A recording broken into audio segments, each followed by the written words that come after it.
Timely होलो नाम के शांत से गांव में, जो हरे भरे पहाड़ों और चमचमाती नदी के बीच बसा था, एक अजीब घड़ी की दुकान थी। दुकान बाहर से साधारण दिखती थी, लेकिन इसकी दीवारों में समय कहीं और से ज्यादा तेजी से टिक टिक करता था, जैसे समय वहीं रहता हो। ये दुकान मिस्टर टॉक की थी, जो एक रहस्यमय घड़ी साज थे, और उनके समय के ज्ञान के बारे में गांव में कई कहानियां प्रचलित थीं। एक दिन एक जिज्ञासु लड़का मिलो उस दुकान में आ गया। सिर्फ 12 साल का मिलो अपनी कल्पना शक्ति और चीजों को ठीक करने की कला के लिए जाना जाता था। उसके बिखरे हुए भूरे बाल और हरे रंग की आंखें हैरानी से चमक रही थीं जब उसने दुकान के भीतर कदम रखा। घड़ियों से दूर रहना, लड़के, एक गहरी आवाज गूंजी। मिलो ने मुड़कर देखा। यह मिस्टर टॉक थे, एक बुजुर्ग आदमी जिनकी नीली आंखें तीखी और बाल चांदी जैसे सफेद थे। उन्होंने नीला वास्कट और चमचमाते जूते पहने थे, और उनका व्यक्तित्व एक साथ डरावना और समझदार लग रहा था। मिलो ने घबराई हुई आवाज में पूछा। उसका दिल तेजी से धड़क रहा था।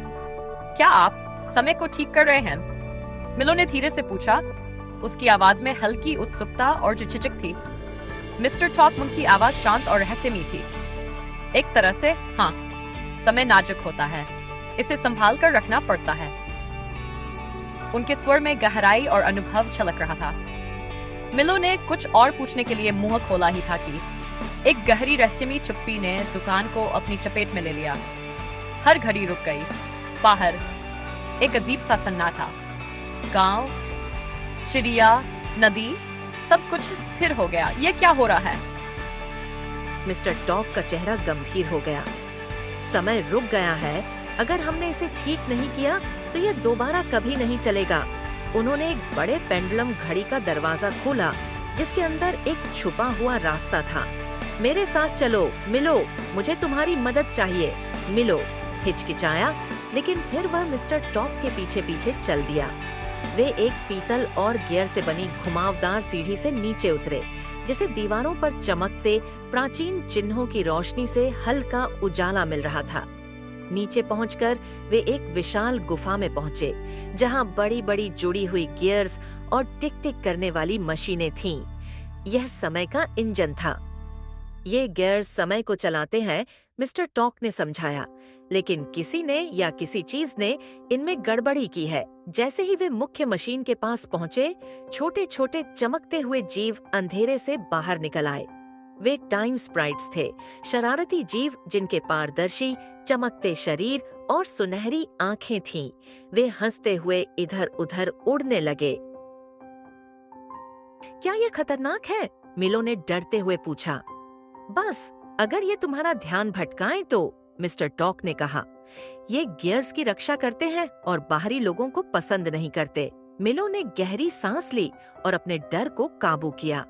मिस्टर टॉक ने उसे एक चमकता हुआ गियर दिया। यह आखिरी टुकड़ा है, इसे ध्यान से लगाना होगा, तभी समय दोबारा चलेगा।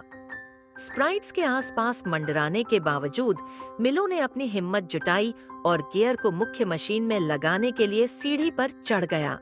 उसके हाथ कांप रहे थे और एक स्प्राइट ने उसकी शर्ट खींच ली, जिससे वह एक पल के लिए अपना संतुलन खो बैठा। ध्यान केंद्रित करो मिलो, मिस्टर टॉक ने नीचे से कहा। मिलो ने अपनी आंखें बंद की और अपने डर पर काबू पाकर गियर को सही जगह पर लगाया। जैसे ही उसने गियर को कसकर लगाया, मशीन गूंजने लगी और सुनहरी रोशनी की एक लहर पूरी गुफा में फैल गई। दुकान में घड़ियां फिर से टिकने लगीं। बाहर गांव में दोबारा जीवन लौट आया। चिड़ियां चहचहाने लगीं, नदी बहने लगी और लोग फिर से चलने फिरने लगे। मिलो नीचे उतरा, उसके चेहरे पर गर्व भरी मुस्कान थी। तुमने यह कर दिखाया, मिस्टर टॉक ने कहा, उसके कंधे पर हाथ रखते हुए। तुम एक बेहतरीन घड़ीसाज बन सकते हो। दुकान में लौटने पर बाहर खड़े ग्रामीणों ने तालियां बजाईं। उस दिन के बाद मिलो मिस्टर टॉक का सहायक बन गया और उसने समय की बारीकियों और उसके रहस्यों को समझना शुरू किया। और इस तरह टाइमली होलो की अजीब घड़ी की दुकान में, जहां समय कहीं और से तेजी से टिकता था, मिलो ने अपनी नई जिंदगी शुरू की, यह सुनिश्चित करते हुए कि समय फिर कभी न रुके। कहानी से शिक्षा, साहस और आत्मविश्वास, डर और कठिन परिस्थितियों का सामना करके ही हम अपने भीतर छिपी क्षमता को पहचान सकते हैं। समय का महत्व, समय बहुमूल्य है और इसे सही तरीके से संभालना चाहिए। दूसरों की मदद करने और नई चीजें सीखने से हम न केवल दूसरों के लिए बल्कि अपने लिए भी बदलाव ला सकते हैं। जिम्मेदारी, जब हम पर कोई जिम्मेदारी आती है तो उसे पूरी ईमानदारी और लगन से निभाना चाहिए। Thank you.